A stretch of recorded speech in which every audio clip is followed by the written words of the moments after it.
Hello everyone, this is Sujit Kumar Jha and you are watching Irodov School of Physics. In this video, I am going to discuss about question number 263 of IE Irodov. देखिए इस question में author क्या करना चाहते हैं.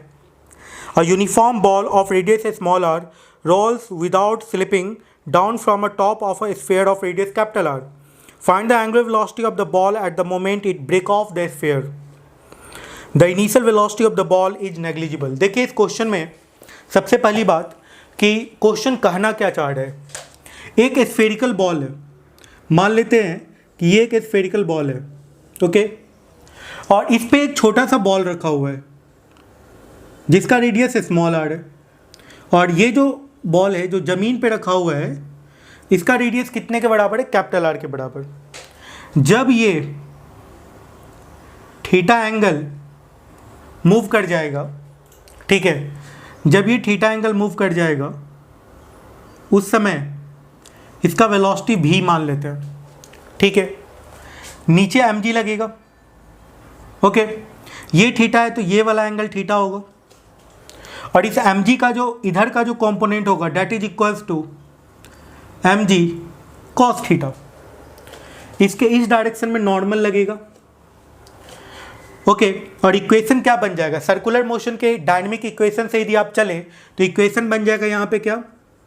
mg cos theta जो कि centre के डायरेक्शन में लग रहा है माइनस नॉर्मल जो कि सेंटर से बाहर लग रहा है, and that is equals to mv square by r plus small are.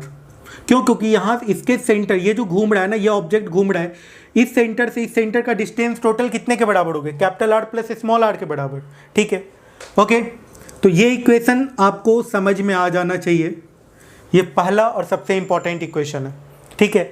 Theta angle पे ये इस सरफेस को छोड़ रहा है, तो सरफेस को जब ये छोड़ेगा तो नॉर्मल का वैल्यू कितने के बराबर हो जाना चाहिए? 0 के बराबर.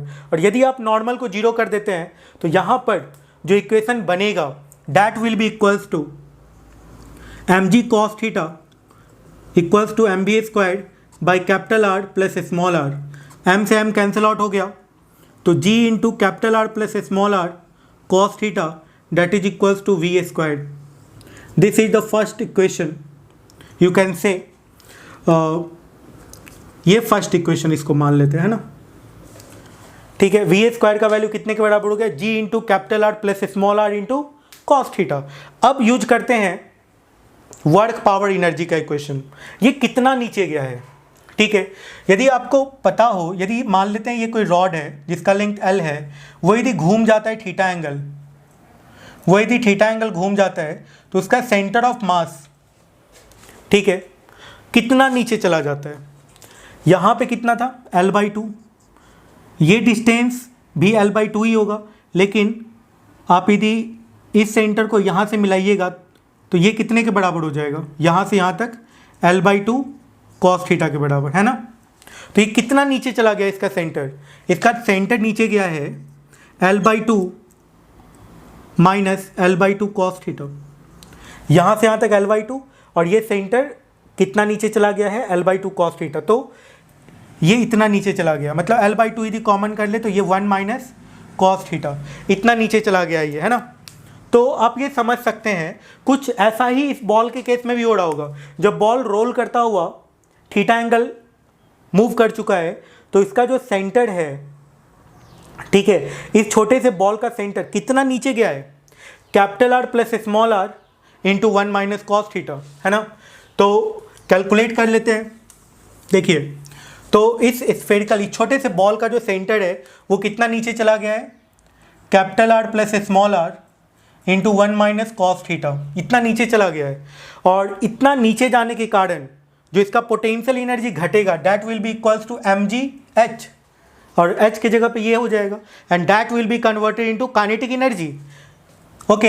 And because this sphere is rolling means it translate and rotate simultaneously, then you can say that total kinetic energy will be equals to half I omega squared plus half mb squared, half I omega squared plus half mb squared, okay. And after that mg capital R plus small r into 1 minus cos theta. What is the moment of inertia of a sphere? 2/5 mr squared, ठीक है, 2/5 mr squared हो जाएगा ये. और 1/2 पहले से है, तो ये कितना हो जाएगा 7/10 m v square. Omega r को क्या लिख सकते हैं, वी, तो यहाँ से m r square omega square आएगा जो कि वी स्क्वायर हो जाएगा, तो इतना के बराबर ये आ जाएगा।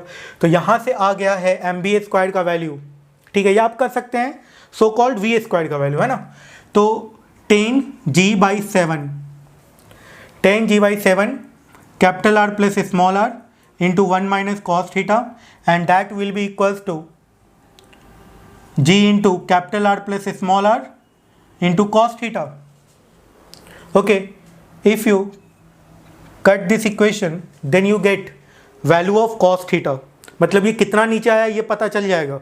तो कैलकुलेट कर लेते हैं, तो ये आ जाएगा 10/7 प्लस 10/7 ये आ जाएगा माइनस 10/7 कॉस थीटा, तो ये इस तरफ जाएगा, तो ये कितने के बराबर आ जाएगा बताइए, 17/7 कॉस थीटा के बराबर। तो कॉस थीटा का वैल्यू पता चल गया आपको, 10/17 आ गया, ठीक है।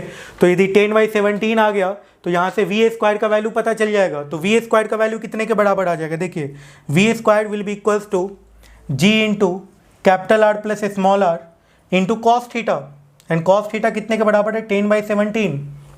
वी को क्या लिख सकते हैं, ओमेगा आर, तो यहाँ से आपको ओमेगा आर लिख दीजिए, तो omega square r square that is equals to g into capital r plus small r into 10/17, ठीक है।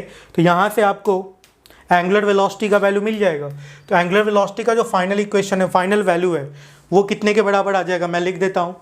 तो ओमेगा का जो वैल्यू है फाइनल, वो कितने के बराबर आ जाएगा, देख लीजिए, 10g into capital r plus small r by 17 r square root over.